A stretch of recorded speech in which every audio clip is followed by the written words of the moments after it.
안녕하세요. 영문 교과를 활용한 교과 해설 네 번째 시간입니다. 지난과 복습을 한번 해보겠습니다. 여호와께서 다스리신다. 창조주요 왕이시요 심판자이신 여호와의 언약에 아멘 하는 삶을 살면 주의 통치 아래 샬롬, 평안을 누린다. 이런 주제로 우리가 배웠습니다. 자, 오늘 제 사과입니다. The Lord hears and delivers. 여호와께서 들으시고 건지셨도다. 우리 한국 번역은 이것을 현재형을 과거형으로 썼는데요.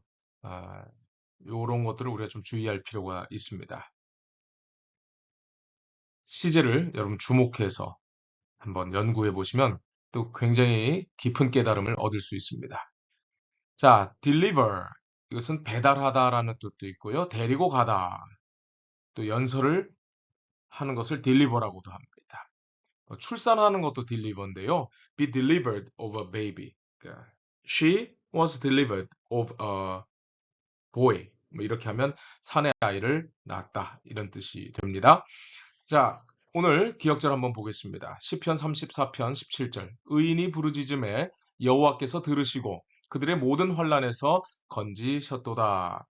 The righteous cry out and the Lord hears. 여기 보니까 hear라고 되어 있죠?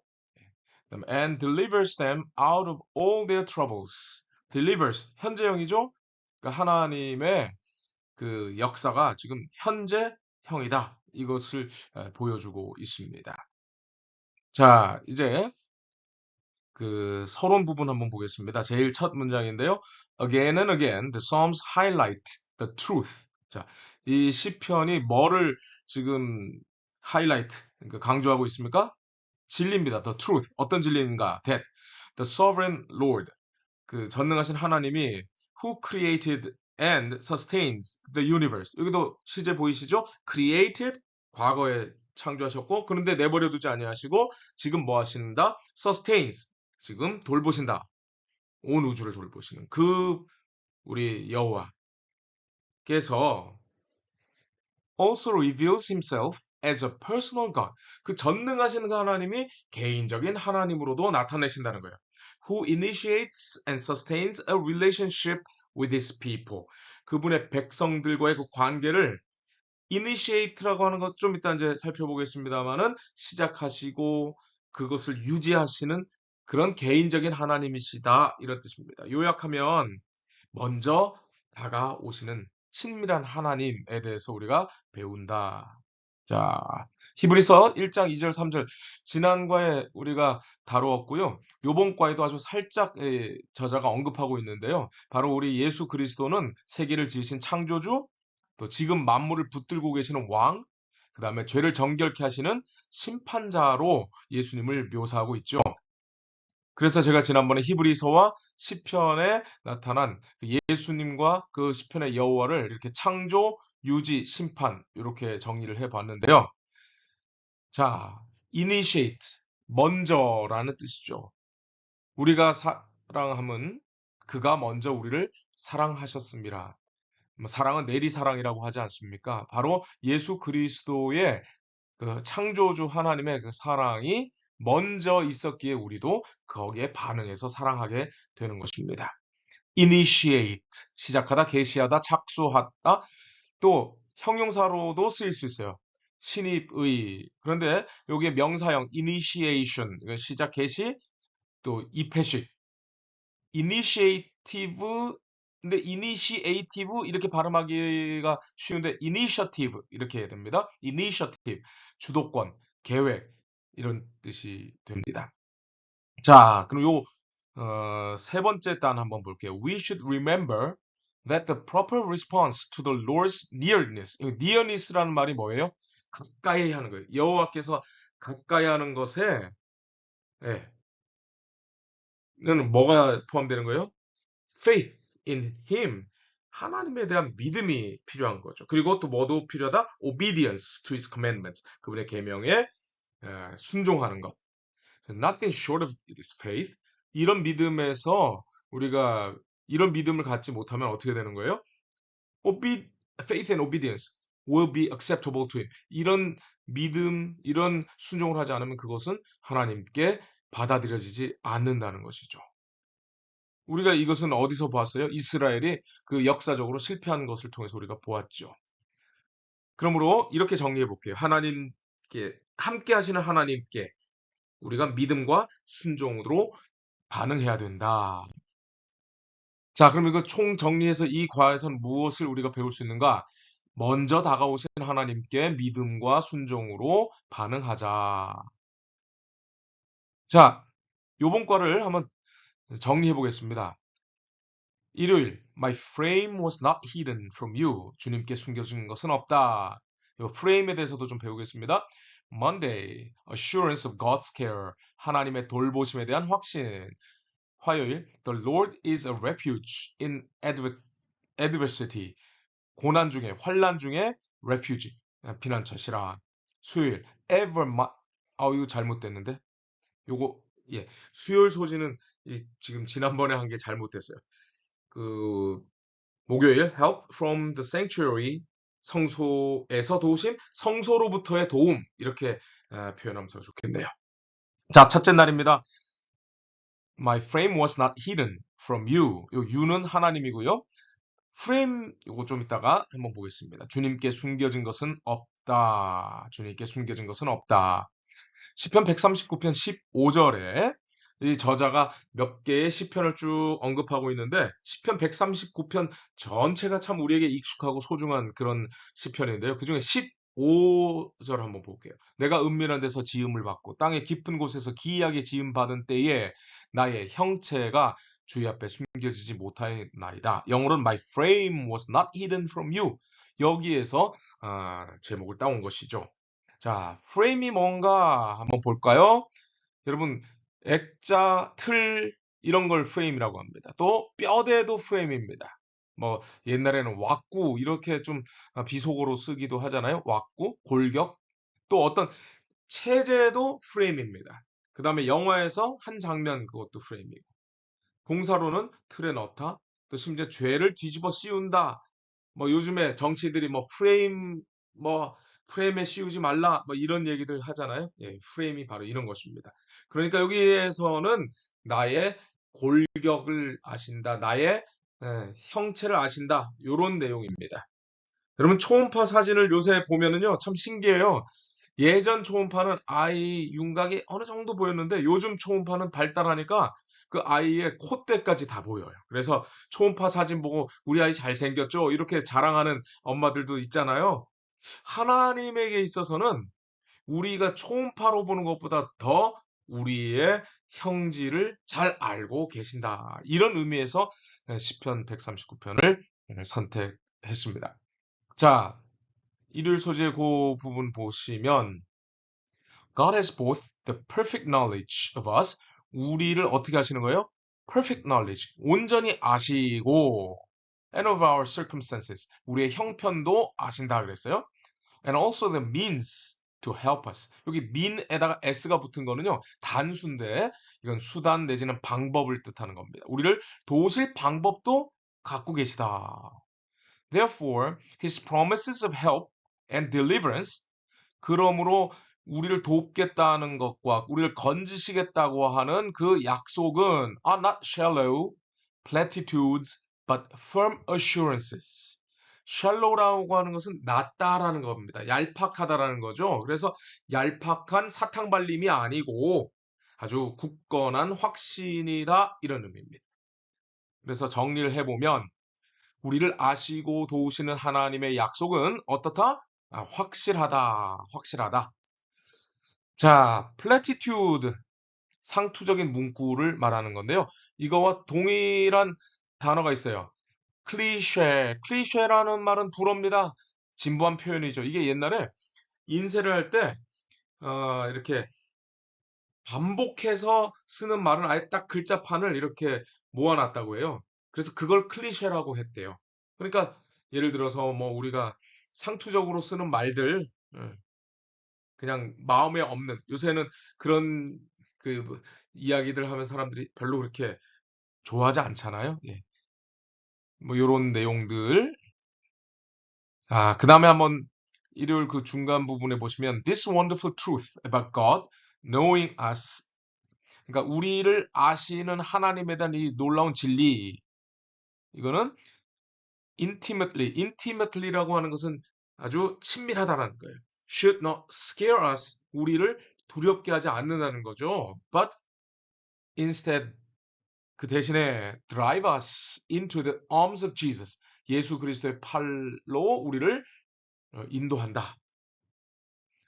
And what he has accomplished for us at the cross. 십자가에서 이미 이루신 것으로. 그러니까 구원이겠죠. 사실은 이 십자가에는요. 과거에 우리를 구원하시는 구원의 길도 있고 지금 우리를 죄에서 구원하시는 능력도 있고 종국적으로 우리를 하늘에 데려가시는 것까지 다 포함되는 것입니다. For by faith in Jesus. 그래서 우리가 예수를 믿는 믿음으로 we have been given his righteousness.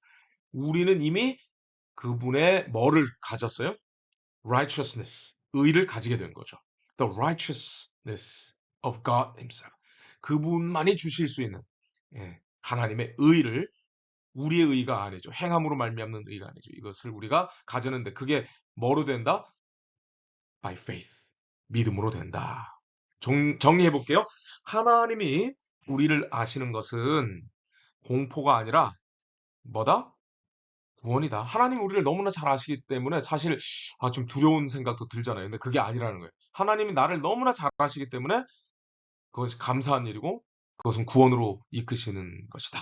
자, 시편 139편 너무나 다 주옥 같은 그런 시지만은요. 내가 하늘에 올라갈지라도 거기 계시며 수월에 내 자리를 펼지라도 거기 계시나이다. 내가 새벽 날개를 치며 바다 끝에 가서 거주할지라도 거기서도 주의 손이 나를 인도하시며 주의 오른손이 나를 붙드시리이다. 하늘에 우리가 올라갈 수도 없지만 하늘에 가든지 땅 밑에 가든지 이 스올이라고 하는 것이 바로 무덤, 옛날 음부라고도 표현되는 그 스올. 이걸 한번 좀 이따 한번 더 살펴볼 텐데 스올,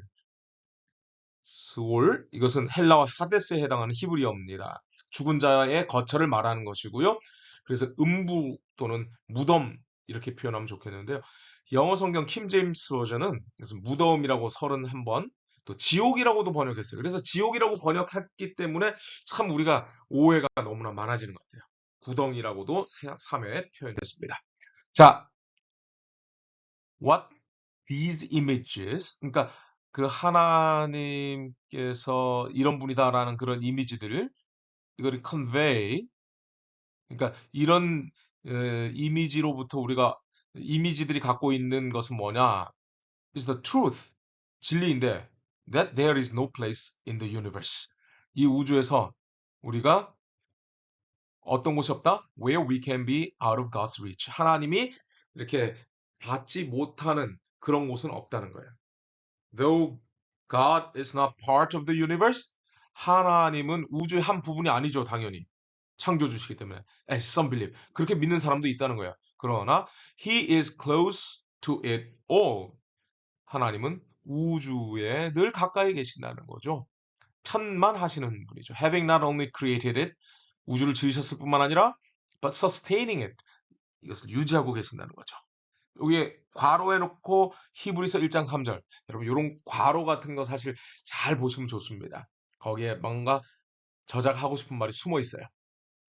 그래서 정리해 보면 죄인과 가까이 하시는 주님, 우리 우주를 지으신 분이 저 멀리 하늘에 계시는 분이 사실은 이 천한 이 땅에 죄인과 가까이 하신다는 거. 이게 복음이죠.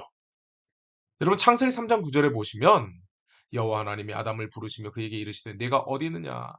Where are you? 하고 아담을 찾으시잖아요. 구원을 위해 찾아다니시는 그 하나님 참 감동적인 모습이 나타나고 있습니다. 왜 그렇게 하실까요? 왜 하나님이 우리를 찾아 나서실까요? 바로 이것입니다. 이제는 율법 외에 하나님의 한 의가 나타났으니 바로 우리를 의를 선물하기 위해서인 것입니다. 그리고 여러분 예레미야 23장 6절에는 그의 날에 유다는 구원을 받겠고 이스라엘은 평안히 살 것이며 그의 이름은 여호와 우리의 공이라 일컬음을 받으리라. 사실 여호와 우리의 의 이렇게 표현하는 게 좀 더 정확한 표현입니다. 왜냐하면 이게 여호와 츠드케노 이게 ጼ데크에서 온 것입니다. 그리고 영어를 보시면 the Lord 여호와입니다. 대문자라 그랬죠. Our righteousness 아주 강조를 했네요. 여호와는 우리의 의다. 그러니까 하나님이 우리를 찾는 것은 불의한 우리를 범죄한 우리를 찾는 이유는 바로 의를 주기 위해서. 그래서 의로운 사람이 영원히 살도록 해 주시기 위해서다라는 것이죠. 자, 이제 일요일 그 마지막 부분 질문이 참 재밌어요. Some might find the fact. 어떤 사람은 어떤 사실을 발견할 수 있는데 that 어떤 팩트냐고 뒤로 연결해서 한번 봅시다. That God knows so much about them. 그들에 대해서 너무나 많은 것을 하나님이 알고 계시기 때문에 even their darkest secrets 감추고 싶은 그런 비밀까지도 알고 계신다는 거잖아요. 그래서 a rather frightening thought. 그래서 이런 게 굉장히 두려운 생각이라는 거죠. 그런데 what is the gospel? Then our only hope. 하나님이 우리의 모든 것을 속속들이 알고 계신다는 것이 왜 우리의 희망이 되느냐는 거예요. 여러분 저는 한번 그런 이야기를 들었는데 맨날 사고 치는 아이가 경찰서에 잡혀갔다 그래요. 그런데 경찰서에서 그 이 아이한테 막 추궁하니까 이제 엄마가 거기 나타났어요. 경찰서에서는 너 뭐 잘못했느냐라고 얘기하니까 아이가 입도 뻥끗 안 하더니 이제는 사고 친 걸 엄마가 다 갚아주고 물어준다는 걸 아니까 아이가 내가 누구 돈도 뺏었어요. 누구 어디 가서 뭐를 훔쳤어요. 어디 가서 뭐 유리창을 깼어요. 이런 걸 하나하나 다 이야기하더라는 겁니다. 여러분, 우리가 하나님께 이야기하지 못하는 건 왜 그럴까요? 혹시 하나님께 우리가 감추고 있는 죄가 있다면 그 이유는 뭘까요? 우리 하나님께서 우리를 다 아신다고 하는데도 왜 감출까요? 그건 참으로 어리석은 일이죠. 오히려 하나님은 우리의 모든 죄를 다 사해 주신다는 것을 우리가 깨닫는다면 속속들이 하나님께 낱낱이 고해야 되지 않을까요? 자, 정리. 모든 것을 아신다는 복음은 왜 유일한 소망인가? 우리의 죄를 다 사해 주시기 때문입니다. 그래서 우리를 또 아시기 때문에 우리에게 필요한 것을 다 주시기 때문입니다. 자, 한번 볼까요? 시편 139편 23, 24절에 하나님이여 나를 살피사. 그 다음에요. 내게 무슨 악한 행위가 있나 보시고 나를 영원한 길로 인도하소서. 다윗은요, 이제 하나님께 감추고 싶은 마음이 없었어요. 감춘다고 감춰지지 않기 때문이지요. 또 감춘다고 해서 무슨 소용이 있겠습니까? 오히려 그 죄로 더 큰 어려움을 당하지 않겠습니까? 그러나 이 모든 문제를 해결해 주시는 분을 그가 경험하고 난 다음에는 자기를 살피라는 거예요. 나에게 무슨 악한 행위가 있나 보시라는 거예요. 왜냐하면 그걸 다 해결해 주시고 우리를 영원한 길로 인도하신다는 믿음이 있었기 때문이죠. 자, 정리해 볼게요. 나보다 나를 더 잘하시는 주님께서 나를 책임지신다. 나보다 나를 더 잘하시는 주님께서 나를 책임지신다. 여러분, 어떤 책을 읽거나 할 때 이렇게 요약하는 게 참 중요한 것 같아요. 요약 한번 하는 습관을 들여보세요. 그리고 목사님들이 설교할 때도 요약해 보셔요. 그래서 요약해서 메모하세요. 그냥 어떤 학생들은 메모할 때 빽빽하게 요약하는데 그렇게 한다고 머리에 남지 않아요. 중요한 건 핵심만 요약하는 거. 이게 공부 잘하는 비결입니다. 자, 둘째 날 하나님의 돌보심에 대한 확신, assurance of God's care. 자, 시편 40편, 50편, 55편, 121편에 있는 내용들 한번 보겠습니다. 자, care라 그랬죠? care? 이 말은 우리가 참 많이 하는 것 같아요. care. 돌본다. 이거는 이제 수거로 look after. 자, 뭔가를 보니까 뭐가 되는 거예요? 그게 보살피는 거죠. 그다음에 조심주의 이런 뜻도 돼요. 그래서 caution, attention 이런 말이 되겠죠. 염려, worry, fear, anxiety, un, uneasiness. 이거 스펠링 잘못 쳤네요. 예.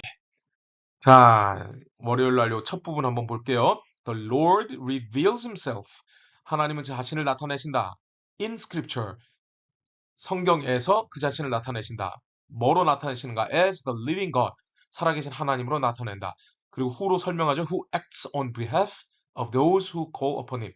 그분을 부르는 사람들을 위하여, 대신하여 뭐 이런 뜻이 있어요. 요거 좀 이따 더 살펴볼 겁니다. 자, 정리하면 살아계신 하나님은 활동하시는 하나님이다. 우리가 하나님이 숨어 계신 것처럼 보이고 주무시는 것 같지만 우리가 믿음으로 하나님을 경험하면 하나님은 살아계실 뿐만 아니라 우리를 위해 적극 활동하시고 졸지도 주무시지도 않는 하나님이라는 것을 알게 되는 것이죠. On behalf of는 세 가지 뜻이 있어요. 뭐뭐를 대표해서 대신해서 그다음에 누구를 도우려고 그다음에 뭐뭐 때문에. 근데 요거랑 비슷한 말이 in behalf of인데 이거는 미국 영어에서 더 많이 쓰이는 것 같아요. 2번의 뜻이 있습니다. 뭐뭐를 위해서. 그래서 on behalf of는 누구를 대표해서 이런 뜻입니다. 이런 뜻이 강해요. 그렇다고 요것만 있는 게 아니라 누구누구를 위해서 돕는다라는 의미도 있다. 이걸 알아주시면 좋겠습니다. 자, 그러면 어떻게 하나님의 돌보심을 우리가 확신할 수 있을까요? 저는 다른 데서 답을 찾지 않고 저자가 참고하라고 읽어보라고 하건 성경절에서 한번 찾아보았는데요. 자, 첫째, 구원의 하나님을 부르라. 자, 시편 50편 15절. 환난 날에 나를 부르라. 내가 너희를 건지리니. 그 다음에 마태복음 7장 7절로 8절 예수님께서 알려주신 참으로 중요한 교훈이죠. 구하라. 그러면 너에게 주실 것이요. 찾으라. 그러면 찾을 것이요. 문을 두드리라. 그러면 너희에게 열릴 것이요. 아, 이 구하라. 여러분 우리가 어디 가서 구해야 되겠습니까? 하나님께 구해야 되겠죠. 출애굽기 22장 23절로 25절에 보시면 이스라엘 백성들이 이집트에서 참으로 참 고된 노역으로 너무너무 힘들 때에 빨간 글씨 보이시죠? 탄식하며 부르짖으니 하나님께 부르짖었어요. 그랬더니 그 부르짖는 소리가 하나님께 상달한지라. 자, 여기 보시면 하나님이 그 고통 소리를 들으시고 듣다. 아브람과 이삭과 야곱에게 세운 그의 언약을 기억하셨다 그랬죠? 그 다음에 하나님이 이스라엘 자손을 돌보셨고 이게 돌보시다라고 하는 말은 보다라는 말입니다. 돌보다. 그들을 기억하셨더라 그랬는데 이거는 야다, 알다라는 말이 있어요. 히브리어. 그러니까 보세요. 하나님이 듣고 기억하시고 보고 기억했다가 아니라 보고 알았다. 이런 원래 히브리어는 이런 구조로 되어 있습니다. 근데 여기도 하나님께 부르짖으니 너무너무 힘들어서 부르짖으니 하나님이 도와주신다는 거죠. 자, 세 번째. 구원의 하나님을 바라보라. 시편 121편 1절에 내가 산을 향하여 눈을 들리라. 나의 도움이 어디서 올까? 나의 도움은 천지를 지으신 여호와에게서로다. 그렇습니다. 우리가 정말 힘들 때 눈을 들어야 됩니다. 여러분 우리가 살아갈 때 힘들면 자꾸 고개를 숙이잖아요. 그럴수록 하늘을 바라보십시오. 혹시 하늘을 바라봤는데 구름이 껴 있나요? 그러나 구름 너머에 태양은 존재하고 구름이 걷히면 태양이 온 땅을 비친다는 것 우린 경험으로 너무 잘 알고 있지 않습니까? 그러므로 하나님을 바라보아야 합니다. 그리고 출애굽기 14장 13절에서 모세는 여호와께서 오늘 너희를 위하여 행하시는 구원을 보라라고 말합니다. 구원을 보라. 자, 넷째입니다. 구원의 하나님을 기억하라.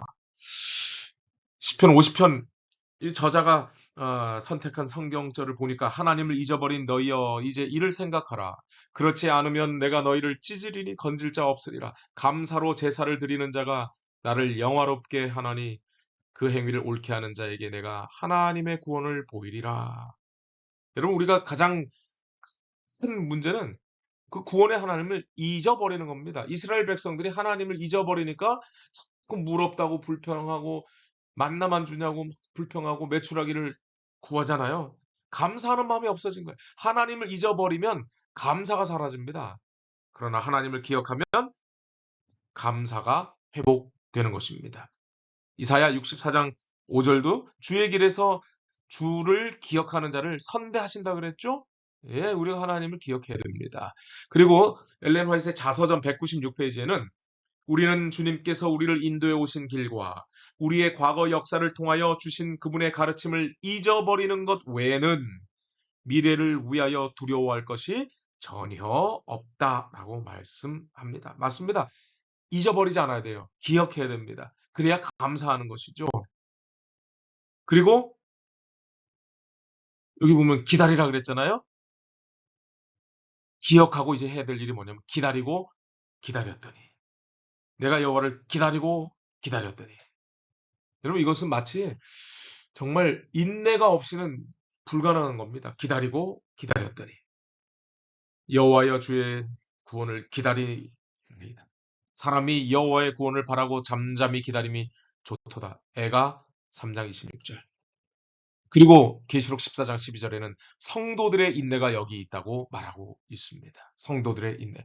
Here is the patience of the saints. Here are those who keep the commandments of God and the faith of Jesus. 여러분 남은 자손이 꼭 필요한 게 바로 인내입니다. 기다리는 겁니다. 기다리지 못하여 내가 내 힘으로 뭔가 하려고 그러다 망치는 경우 참 많죠.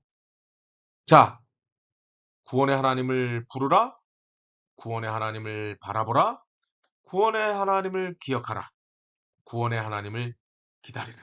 이것이 시편에서 우리가 배울 수 있는 돌보심을 확실하는 비결입니다. 자, 셋째 날입니다. 주는 환난 중에 피난처시라. The Lord is a refuge in adversity. 고난 중에 환난 중에 뭐다? refuge, 피난처시라. refuge라는 말은요. 피난처, 도피처, 보호시설, 쉼터, 비슷한 말로 shelter, sanctuary, 그다음에 이거는 heaven이 아니라 haven입니다. 그래서 엘렌 G 화이트이 그 캘리포니아에서 노년에 그 쉼터에서 보내셨어요. 그래서 Elms Haven이라고 합니다. 그리고 도피성을 히브리어는 미크라트라고 하는데요. 이것이 바로 Cities of Refuge, 피난처죠. 자, 요 첫 부분 한번 보시면 The psalmist encounters various sorts of troubles. 자, 이 시편 기자들도 역시 아주 온갖 종류의 문제를 encounter, 만나죠. And in them, 이 them은 뭐냐면요, 트러블이에요. 그 문제 속에서, 고난 속에서 turns to the Lord. 주님께로 그들이 얼굴을 들었죠. 주님께로 향했죠. 그리고 주님은 어떤 분이에요? Who is a refuge in every adversity. 모든 고난, 역경 가운데 피난처시다. Trust. 그러므로 신뢰는 is a deliberate choice. 그러니까 내가 의지를 가지고 선택하는 거예요. To acknowledge God's lordship over one's life in all circumstances. 어떤 환경이 됐든지 간에 내 생애에서 주님의 lordship, 여호와이심, 주권을 우리가 인정하는 것이다. 그게 바로 신뢰다 이런 뜻이죠. 자, 정리하면 문제 속에 함께 하시는 하나님께 피하라. 하나님께 피하라. 하나님을 선택하라는 것입니다. encounter, 맞닥뜨리다, 접하다, 마주치다. 이게 명사로도 됩니다. 만남, 접촉, 조우. 그 다음에 시합도 누구누구랑 경기하잖아요. 그것도 encounter라고 하는데요. 여러분 그 미국의 그 켄터키 주에 가면 그 앤드루스 대학교에서 한 4시간 정도 걸립니다. 좀 멀긴 하지만 혹시 미국에 가실 일이 있거든 여기 한번 꼭 방문해 주십시오. 강추합니다. 여기는 노아 방주의 실제 크기로 진짜 이 배를 만들었고요. 그 안에 3층으로 된 곳에 전시관이 있는데 그 전시관이 참 우리에게 생각할 것들을 많이 던져주는 정말 이 사람들이 재미난 것들을 많이 거기다 전시하고 있어요. 한번 꼭 보시길 바랍니다. 자, the psalmist also tells of the security. security라고 하는 것은 보호, 안전인데요. 여기 tell이라고 하는 것은 말하다라는 뜻도 되지만 알려준다라는 의미가 더 있어요. 그래서 시편 기자가 뭐를 알려주고 있죠? The one can find in God. 하나님 안에서 발견할 수 있는 security. 그 안전에 대해서 알려주고 있다는 거야. 그래서 여러 가지 말하고 있죠. The secret place, shelter or hiding place. 그러니까 shelter 이게 쉼터라는 뜻이거든요. 그리고 어, hiding place 숨는 곳이라는 뜻이고요. secret place 은밀한 곳, shadow 그늘, refuge 아까 얘기한 것처럼 피난처, fortress 요새, wings 날개, shield 이게 방패, 버클러 좀 이따 이제 설명하는데 이건 작은 방패입니다. and dwelling place, 거할 곳. 이렇게 다양한 경험에 의해서 우리 안전을 제공하시는 하나님을 이렇게 묘사하고 있습니다. 자, 결과적으로 우리는 하나님 안에 피하라. 하나님이 우리의 피난처시다 라는 것을 시편 기자가 말하고 있는데요. 요게 손방패입니다. 버클러. 자, 시편 17편 8절에 보시니까 나를 눈동자같이 지키시고 나 주의 날개 그늘 아래 감추사. 정말 하나님이 우리를 얼마나 보호하시는지를 이렇게 묘사했는데 영어로 보면요. 눈동자같이 지키신다고 하는 표현을 이렇게 표현했어요. Keep me as the apple of your eye. 하나님의 눈에 사과처럼. 애플이라는 건 사과인데요. 이걸 이제 미국 그러니까 영어의 관용 어구로 이렇게 눈동자같이 지키시고를 이렇게 표현했어요.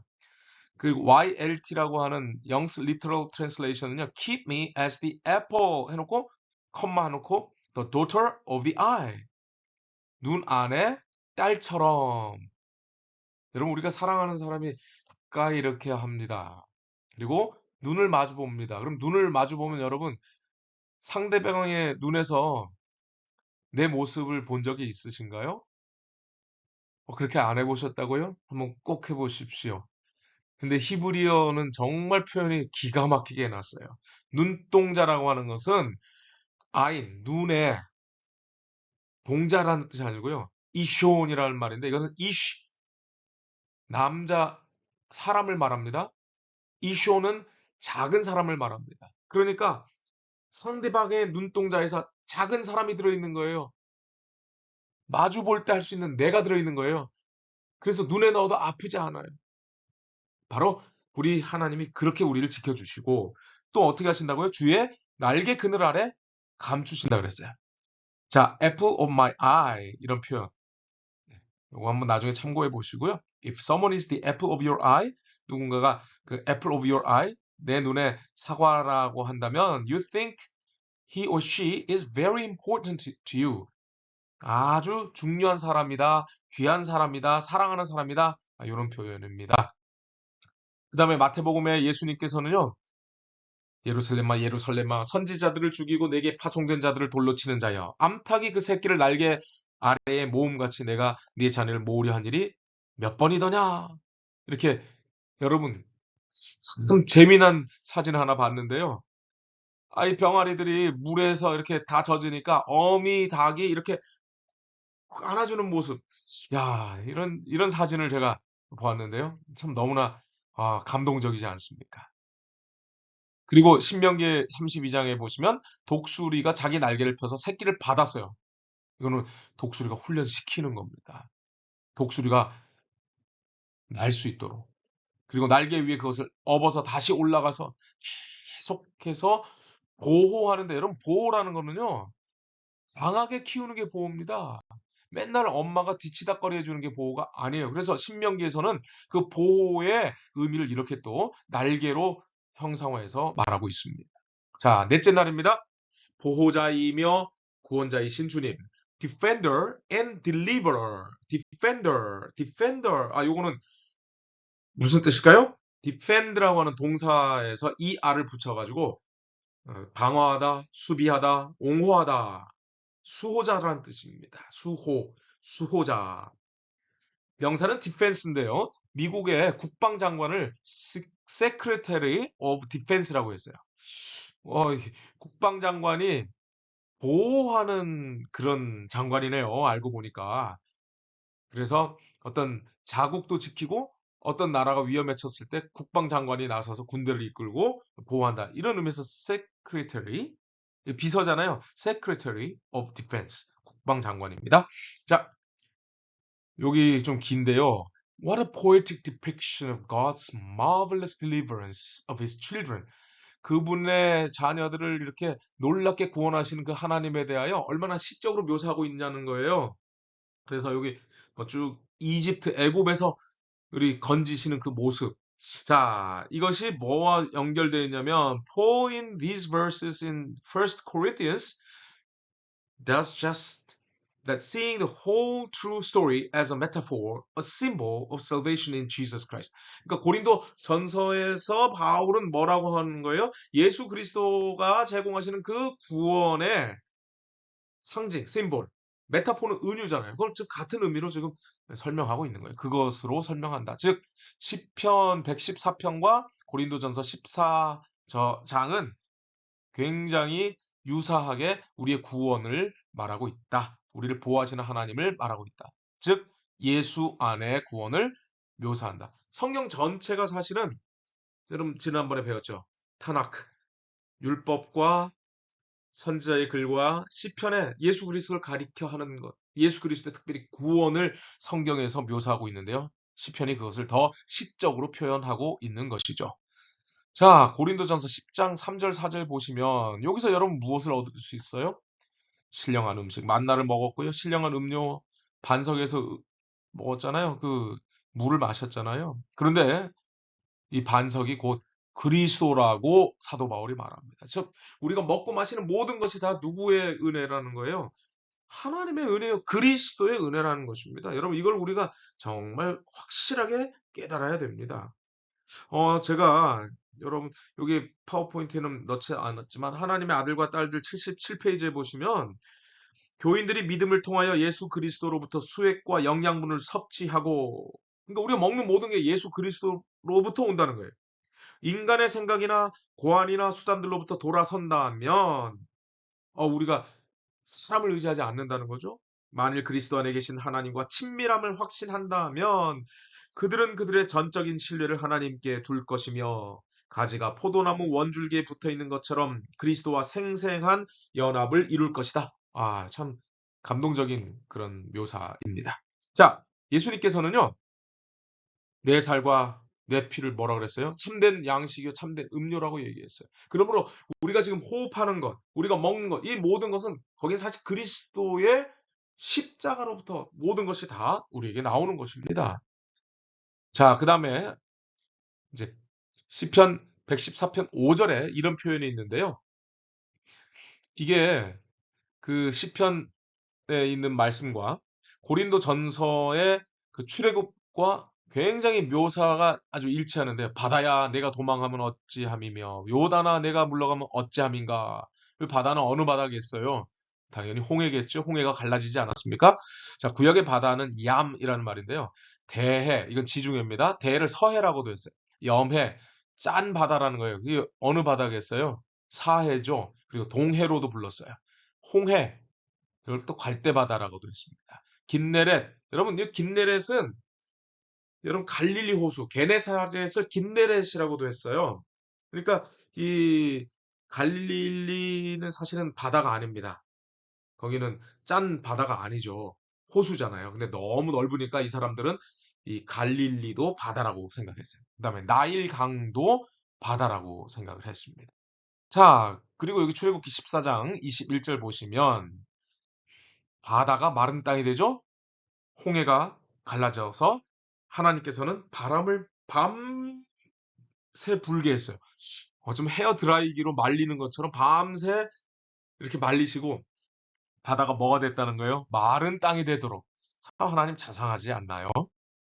그리고 여호수아에서 요단강을 건널 때는 참 신기하죠. 밤새 하나님께서 갈라주신 것이 아니라 이제는 믿음으로 제사장들이 여호와의 궤를 메고 먼저 갈라지지도 않은 요단 물을 밟아야 돼요. 그러면 물이 끊어져서 사람들이 백성들이 건너갈 수 있게 되는 것입니다. 참 시사하는 바가 크죠. 우리가 구원받았어요. 홍해로부터. 그러면 이제부터 우리는 요단강을 매일매일 건너가야 되는데 하나님의 율법을 의지하면서 따라가야 하는 것입니다. 자, 여기 The Lord's great deeds. Deed. 이게 on behalf of his people. 이것도 나오네. On behalf of people. Should inspire the whole earth to tremble. 자, 하나님께서 하신 그 큰 일을 보면은 온 세상이 to tremble. 하나님이 함께 하시는 것 때문에 두려워 떠는 거죠. 근데 이 두려워 떠는 것은 두 가지로 볼 수가 있는데요. 존경의 두려움이 될 수도 있고요. 공포의 두려움이 될 수도 있어요. 여러분, 어느 쪽의 두려움을 선택하셔야 될까요? 당연하죠. 존경의 두려움. 이제 마지막 날입니다. 성소에서 도우심, help from the sanctuary. 성소로부터 오는 도움. 이렇게 했으면 더 좋았을 뻔했습니다. 자, 시편에 또 여러 구절들이 있는데요. 이것도 한번 살펴볼 거예요. 자, 시편 3편 4절. 이게 그의 성산에서 응답하시노도다. 거룩한 산. 시편 14편 7절. 이스라엘의 구원이 어디서? 시온에서 나온다. 그 다음에 시편 27편 5절은 그의 장막 은밀한 곳에 나를 숨기시며 시편 61편 4절 내가 영원히 주의 장막에 머물며 그 다음에 시편 36편 8절 그들이 주의 집에 있는 살찐 것으로 풍족할 것이라 주의 집 또 시편 68편 5절 그의 거룩한 처소에 계신 하나님은 고아의 아버지시며 과부의 재판장이시라 시편 20편 1절 야곱의 하나님의 이름이 너를 높이 드시며 성소에서 너를 도와주고 시온에서 너를 붙드신다. 성소. 그다음에 시편 68편 35절도 하나님이여 위엄을 성소에서 나타내시나이다. 자, 이걸 정리해 볼게요. 성산, 거룩한 산, 시온. 이게 다 도움이 오는 곳을 이렇게 묘사하고 있잖아요. 장막에서 도움이 오고 하나님의 집에서 거룩한 처소에서 그리고 나서 이제 결론적으로 하나님의 성소에서 도움이 온다라고 말하고 있습니다. 여러분 시편 121편 1절에 보시면 내가 산을 향하여 눈을 들리라. 나의 도움이 어디서 올까? 산을 향하여 눈을 들었습니다. 그런데 그 산이 나를 도와주는 것이 아니고 나의 도움은 그 산을 포함한 천지를 지으신 여호와에게서 온다는 것을 이 시편이 노래하고 있어요. 여러분 아브라함이 그 아들 이삭을 바쳐야 할 때 그 모리아 산으로 갈 때 얼마나 힘들었을까요? 그때 그가 땅만 보고 가지 않고요. 하늘을 봤어요. 그리고 저 먼 산을 봤어요. 엘렌 화이트는 그 먼 산에 여호와의 임재를 상징하는 구름이 있는 것을 보고 그가 확신하고 모리아 산으로 갔다고 말합니다. 그렇습니다. 오늘 우리는 계룡산에서 온갖 무당들이며 점치는 사람들이 모여서 정기를 받으려고 하는 것처럼 그렇게 하지 않습니다. 우리는 계룡산을 지으신 천지를 지으신 여호와에게서 우리의 도움이 온다는 것을 알고 있습니다. 그러므로 오늘 조금 전에 살펴본 여러 성산, 시온, 하나님의 집 이런 것들은 결국 성소에서부터 하나님이 온다는 것을 묘사하고 있는데요. 이 부분 아주 중요합니다. The refuge in the sanctuary. 그러니까 sanctuary는 성소예요. sanctuary. 이 성소 안에 있는 피난처는 surpasses the security. 그 안전, 보장 이거를 뛰어넘는데 provided by any other place in the world. 세상에 있는 어떤 다른 곳에서 제공할 수 있는 그 안전 뛰어넘는 게 성소다. 이렇게 말하고 있어요. 왜 그래요? Because God personally dwells in the sanctuary. 하나님이 성소에 계시기 때문에 성소가 가장 안전하다는 것이죠. 하나님이 계신 곳이 성소요? 가장 뛰어난 피난처다. 여러분 여기 보세요. 성소는 모세가 지을 그런 광야의 성소만 성소였을까요? 모세는 이걸 이미 알고 있었어요. 경험했어요. 출애굽기 3장 5절. 하나님이 이르시되 이리로 가까이 오지 말라. 내가 선 곳은 거룩한 땅이니 내 발에서 신을 벗으라. 아니 광야에 가시덤불이 있는 그곳이 어떻게 거룩한 땅이 될 수 있습니까? 하나님이 계신 곳이니까 거룩한 땅입니다. 하나님이 부르시는 곳이니 거룩한 땅입니다. 하나님이 구원을 선포하시는 곳이 거룩한 땅입니다. 근데 여호수아도 똑같은 경험을 했어요. 여호와의 군대 대장이 여호수아에게 이르되 내 발에서 신을 벗으라. 내가 선 곳은 거룩하니라. 아, 그렇죠. 자, 고린도 전서에도 보시면 우리가 성령의 전이라 그랬습니다. 우리는 살아계신 하나님의 성전입니다. 여러분, 예수님께서 성전을 헐라고 했을 때 얼마나 많은 바리새인들이 예수님을 욕하고 무시했어요? 원시 성소. 그렇죠. 아담과 하와가 그 양을 잡아서 하나님께 드리는 그 원시 성소로부터 시작해서 돌단을 쌓고 하는 그 아브라함 우리 선조들의 제단 성소가 있었죠. 그러다가 성막 그렇죠. 모세가 성막 성소를 지었죠. 그러다가 솔로몬 시대에 와서 성전 성소를 지었습니다. 그런데 하나님의 성전은 어느 한 곳에 딱 고정되어 있다는 잘못된 관념이 생기기 시작했어요. 그래서 예수님은 이 성전을 헐라 말씀하셨어요. 그리고 사흘 만에 내가 다시 세우리라 일으키리라 그랬더니 많은 사람들이 오해했죠. 그러나 예수님은 자기 육체를 가리켜 말씀하셨어요. 이제는 예수를 모신 성도가 우리의 성소가 되는 거예요. 왜냐하면 우리 안에 성령이 계시기 때문에. 그리고 여러분 에스겔에서 본 그 환상 속에서 본 참으로 놀라운 그 바퀴 달린 그 모습 있죠? 저는 이것이 바로 계시록에서 우리가 보면 그 하나님에 계신 성소를 묘사하고 있는데요. 저는 이것을 이렇게 말하고 싶어요. 에스겔이 환상 중에 본 그 놀라운 그것은 바로 이 대쟁투에 있어서 하나님의 작전 본부라고 생각합니다. 작전 본부는 계속해서 작전이 있는 곳으로 가서 우리와 함께하는 그런 성소가 되는 것이죠. 자, 어디에나 계신 하나님을 부르라. 성소는 도와주러 달려간다. 이렇게 표현해 봤어요. 성소는 도와주러 달려간다. 달려오는 성소. 이렇게 해서 여러분 오늘 이 전체 내용을 마쳤는데요. 여러분에게 도움이 되셨길 바라면서 오늘 강의 마칩니다. 요번에는 그 찍어줄 사람을 구하지 못해서 그냥 파워포인트에 음성만 입혀서 했습니다. 다음에 또 뵙겠습니다. 감사합니다.